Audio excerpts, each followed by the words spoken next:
Hi, I'm Ken Shaw with CTV News. I'm also chairman of the board of the Ability Center, a brand new facility that's been built in Whitby, Ontario. It's a $40 million project, 125,000 square feet. But it is more than just a building. It's a concept, as you will soon see. It was put together with all levels of government, the Government of Canada, the Province of Ontario, the town of Whitby, and the region of Durham, all playing key factors, not just in the fundraising, but also in the planning, as well corporations and individuals who have helped make this dream come true. As you can see beside me, this is what it's all about, inclusiveness. We hope that we're going to be able to change the social fabric of our country and make it inclusive for everyone. Come on inside and we'll take a sneak peek. We're in the hallway just outside the fitness and stretch room. Now, I want you to notice a couple of things about this sign. Obviously, in fairly large print, we also have a pictogram, as we do with all of the rooms and all of the legends throughout the building. And down below here, you have Braille as well.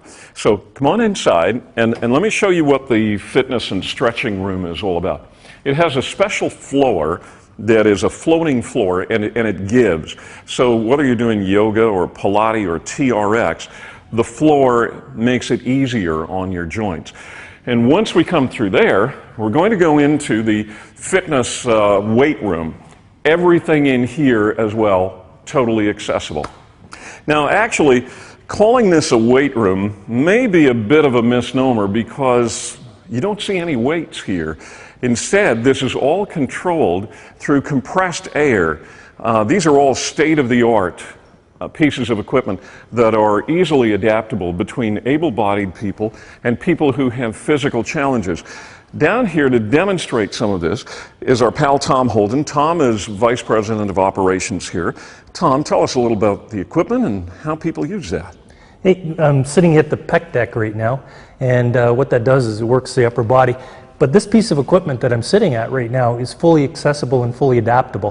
When I finish the exercise, I'll actually take the chair out and I'll show how a wheelchair can actually be moved into it. So very easy to use. It can be run on smart card technology, but it also can be run just by programming while you're sitting in place. So what I'm going to do is I'm going to program the weight, and you can see that it's moving right now. I'll program it. I'm not going to put very much weight on it. And then I'll go through the motions and do the workout. Pretty professional. So I've done the workout, and I can now release all of the compressed air. You may be able to hear that the compressed air is actually releasing from the machine. What's really nice about these machines is that if you've done your entire workout, you don't drop weights or anything. It lets it down slowly for you.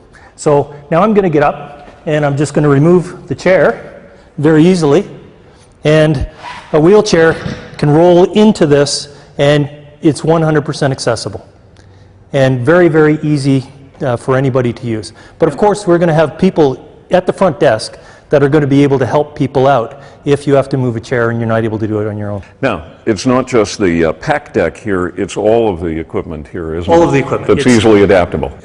All of the equipment is adaptable to people of varying heights and abilities. These particular machines on this side are specifically geared for people in a wheelchair. Right. But anybody can use them.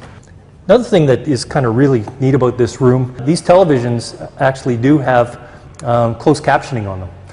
You can see on this one over here, and you'll probably see some words on the hockey very, very soon. So we thought it would be very important to have accessibility in everything that we're doing. And thanks again to our friends at MTC and Sony for those. Absolutely. Two of our great corporate sponsors. Yeah, absolutely. Thank you, Tom. You're welcome. We're inside the main field house at the Ability Center. This is 85,000 square feet.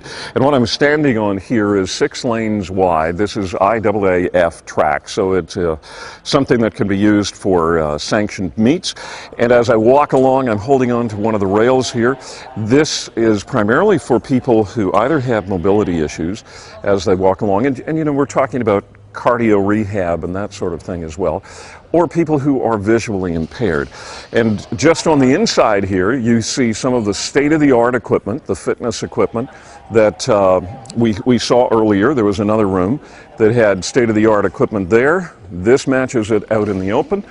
And you've got some televisions to watch above you on the wall as you work out. And as we stroll through, you have weight equipment as well over in this corner. And come on out onto the court itself. The first court we're going on to, there are 3 basketball courts here, and the first court we have a special protective covering on here right now. The reason for that is because the basketball courts have highly polished hardwood, and what you're walking on right now, I know you can't really tell by the television camera, but it's actually made of plastic, and this is a protective coating that we put on so that when they play wheelchair rugby, it doesn't damage the hardwood. Come on and take a look down here and you can see exactly what it is I'm talking about. These protective plastic sheets link together, and it all looks like hardwood, but it's obviously much more durable. And if you look up directly above me, you'll see some curtains. These curtains come down electronically, and they separate the 3 basketball courts, and everything is contained in there so that people who are running around on the track don't all of a sudden have a basketball to be dodging around, that sort of thing. Now, it hasn't yet been installed, but in the far corner, where you're looking right now, is going to be a special playground, and thank you to our friends at McDonald's. They have paid for a special playground to be put in by the same people who put in the Legacy playground after the Vancouver Olympics. So it's going to be one that can be used by able-bodied kids as well as those who are challenged. 85,000 square feet of joy. Basketball in the center court. What better place to be? So the main floor is designed mostly for sports and fitness and exercise.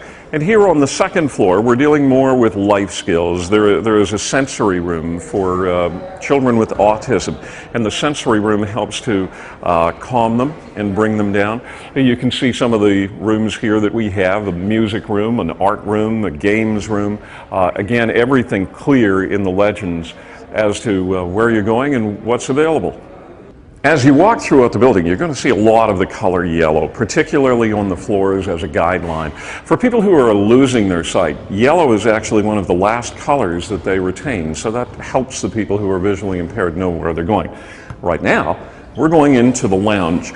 This is an area that, again, speaks to life skills and teaches people how to cope who have undergone some kind of injury or people who have been born with a difficulty.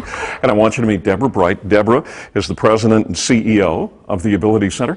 Deb, maybe you can talk a little about this room and what's going to go on here. Absolutely. We're so pleased. This is one of our key areas on the second floor about life skills. It's called our lounge. You can see there's a full kitchen, and we'll have opportunities here with partners such as Durham College and their culinary program to host not just cooking classes, but nutritional classes, which are really key and important for people of all ages and abilities. So these are opportunities for these rooms to be used for a number of reasons. One of them can be a nutritional class to make sure that it's fully integrated and inclusive.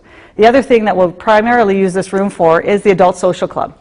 So we have a Thursday night program, which is for persons with intellectual disability, and it's an opportunity for them to really interact. They can come here, there's a full video screen, they can watch movies, but also it's an opportunity for them at a certain point in time to interact with our members. So again, fully integrated and fully inclusive. This is an instructional area room. It's pretty much like an apartment. It would look very familiar to most of us. One of the things you might not have noticed, counters here are a little lower. That's so that people in wheelchairs can access them. Come on around to this side, and I want you to take a look. It's a fully functioning kitchen where we are. So you have a couple of issues. You have people who have suffered a traumatic brain injury, people who have suffered a stroke, or maybe even new moms who need to learn about where to store things in the kitchen. Watch out for poisons and things that are going to be a danger to little people, to how to cook for everybody. Come on in here, because this washroom is also state-of-the-art. There is a washer and dryer that are going in here, and you'll notice here we have a lift. This is just a medical lift that can be used by anybody with mobility issues. And behind us, again, state-of-the-art situation here with the shower. The temperature is already controlled, and right here is a little electronic eye that as soon as you come in here and you get close enough to that, the water will automatically come on. And of course you have a seat as well. So everything is taken care of here. Throughout the building, you'll see bars like this outside of doors. All you do is press it, and a door magically opens. Now, it's not just for people in wheelchairs. It's also for someone with a seeing eye dog, perhaps, that the dog can actually touch it. All right, you see this room, the multi-purpose room, and there's a theater in here. And there is, in fact, a theater in here, so come on in. And what you'll find is this is a room that actually holds about 100 people. It is all with state-of-the-art lighting and audio-visual equipment. As a matter of fact, you can see the screen up here. It's a perfect place to be able to have a conference, to be able to put on a show. So that's another use for you if you happen to be an individual who wants to put on a seminar. This is the place to do it. Now, I just cheated. I jumped up on the stage. There are stairs here, and around the back there is a ramp. And one of the other things that we need to talk about, Deb, is research and innovation. Absolutely. It's so important from a programming perspective as well as from an education perspective. So again, we're going to partner with some wonderful folks, whether it be Durham College, U of T Scarborough campus, Bloorview or Grandview, to bring in researchers so to ensure that the programs that were happening have evidence-based behind them, so we know why they're successful and why they're working. And most importantly, by having researchers as part of our team, we also know what the leading edge information is out there. And so we can also build programs and services that meet the needs as we go forward. So it's really, really key to our success.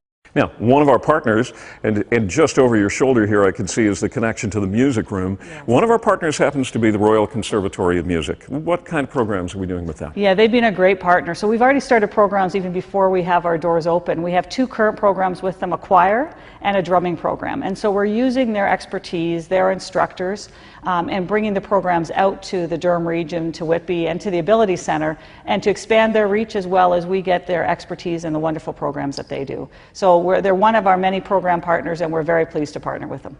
And, you know, if we can just take a step back, too, this goes back about a decade, you know, when the whole thing was in the planning stages.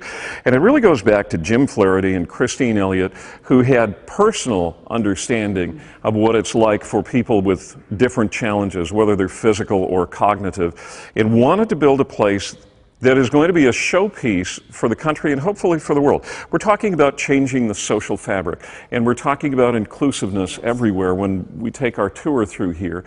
The programs that we're developing, we want to integrate able-bodied and people who are facing challenges on an everyday basis. And we think this is the best way to do it, to show this place off to the world. Absolutely. And so it's happening every day, and every little bit that can happen from an inclusive and integrative perspective. So the programs that are happening here, we also want to take outside of the bricks and mortar of the Ability Center. We're already working with a foundation out in Calgary for autism programming. So what you said is absolutely correct. It's the programming that's important, but it's also the interaction. So people really change how they view one another and how, as Canadians, we interact with one another. Pretty exciting stuff. So if you want to find out more about the Ability Center, go to our website. It's abilitycenter.org. And of course, that's the Canadian spelling of Ability Center. Right. And you'll find out as well how to get your membership. Thanks for joining us.